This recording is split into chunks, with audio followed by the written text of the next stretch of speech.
নমস্কার বন্ধুরা, welcome back to my channel. আজ বানাবো বাটার ভরা চিকেন বল।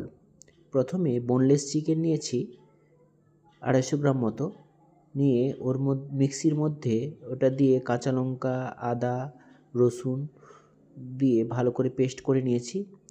এর উপরে কিছুটা পেঁয়াজ বেটেও দিয়েছি। গোলমরিচ গুঁড়া, লঙ্কা গুঁড়ো, হলুদ গুঁড়ো, নুন, ধনেপাতা কুচি দিয়ে ভালো করে মাখিয়ে নেব। ভালো করে মাখিয়ে নেওয়ার পরে আমি ম্যারিনেট করে রেখেছিলাম ওভারনাইট। এরপর ভালো করে বের করে ভালো করে মাখিয়ে নিচ্ছি। ভালো করে মাখিয়ে নিয়ে রেখে দিয়েছি এবং একটা পাত্রে বাটার, ধনেপাতা এবং রসুন কুচি দিয়ে ভালো করে মাখিয়ে নিচ্ছি। এরপর একটা পাত্রে কর্নফ্লাওয়ারকে জল দিয়ে মিশিয়ে নিয়েছি, একটু অল্প নুন দিয়েছিলাম। এরপর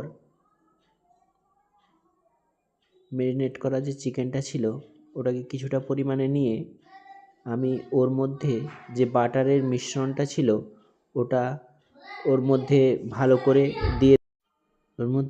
ভালো করে চাপা দিয়েছি।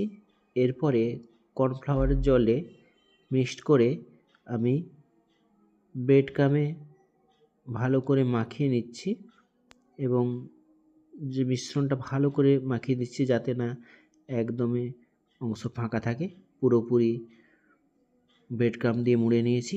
এরপর কড়াইতে তেল গরম করে একে একে ওই বলগুলো দিয়ে দেব।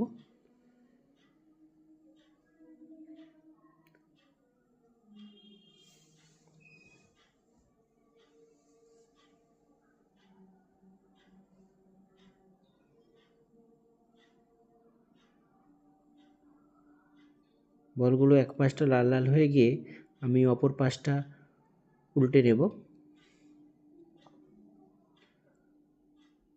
সবগুলো এরকম ব্রাউন কালার এসে গেলে আমি কড়াই থেকে নামিয়ে নেব।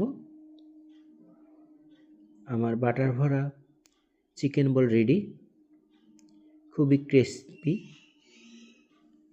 আর চায়ের সঙ্গে খেতে পারেন, খুব ভালো লাগবে। ভালো লাগলে অবশ্যই শেয়ার এবং সাবস্ক্রাইব করবেন।